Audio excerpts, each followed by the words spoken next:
Il était une fois, dans les vastes plaines de la savane, un jeune lionceau nommé Simba venait de naître. Ce jour-là, tous les animaux de la savane se rassemblèrent pour célébrer ce moment sacré. Les éléphants, zèbres, girafes et autres créatures, avec des cris de joie et des danses, accueillirent le futur roi avec toute la révérence due à son rang. Le père de Simba, le sage et noble roi Mufasa, prit sur lui d'enseigner à son fils les responsabilités et la sagesse d'un bon souverain. Il lui montra l'étendue de leur royaume, expliquant la délicate harmonie entre toutes les créatures et l'importance de préserver le fragile équilibre de la vie. Mais non loin de là, Scar, le frère jaloux de Mufasa, nourrissait des ambitions sombres. Plein de rancune, il fomentait dans l'ombre un plan pour prendre le trône de son frère. Simba, lui, rêvait d'aventures et de découvertes encore inconnues du danger qui guette.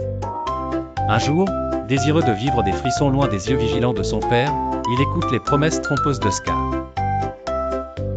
Trahi par son oncle, Simba est conduit dans un piège mortel. Et dans un acte de bravoure ultime, Mufasa se sacrifie pour sauver son fils, plongeant Simba dans une détresse profonde.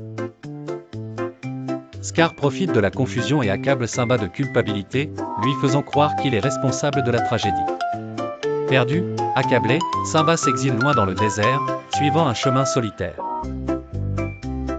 Lors de son exil, Simba rencontre Timon et Pumba, un suricate espiègle et un phacochère bon vivant. Ces deux nouveaux amis lui enseignent la philosophie légendaire d'Hakuna Matata. Ainsi, le temps passe et Simba grandit, oubliant peu à peu la tragédie qui le hantait autrefois. Un jour, son ami d'enfance, Nala, le retrouve et lui rappelle la responsabilité qu'il a laissée derrière lui.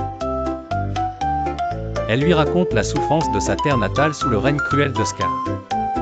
Au début, Simba hésite, déchiré par le doute et la culpabilité. Mais sous les conseils avisés de Rafiki, le sage babouin, il parvient à voir la vérité en lui-même. Retrouvant la force en son cœur, Simba décide de retourner à sa terre natale. À son retour, il découvre un royaume en ruine, dévasté par la terreur de Scar. Dans un acte de courage, Simba défie Scar devant tous les animaux, rassemblés en témoins. Pris dans sa propre toile de mensonges, Scar avoue ses crimes.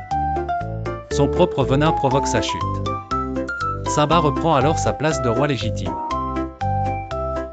Sous son règne bienveillant, le cycle de la vie recommence, et la savane redevient prospère et fertile. Ainsi, Simba a appris que le véritable courage réside dans parfois d'affronter ses plus grandes peurs. Et la musique de l'histoire, pleine de joie et de résilience, résonne encore dans les cœurs du monde entier.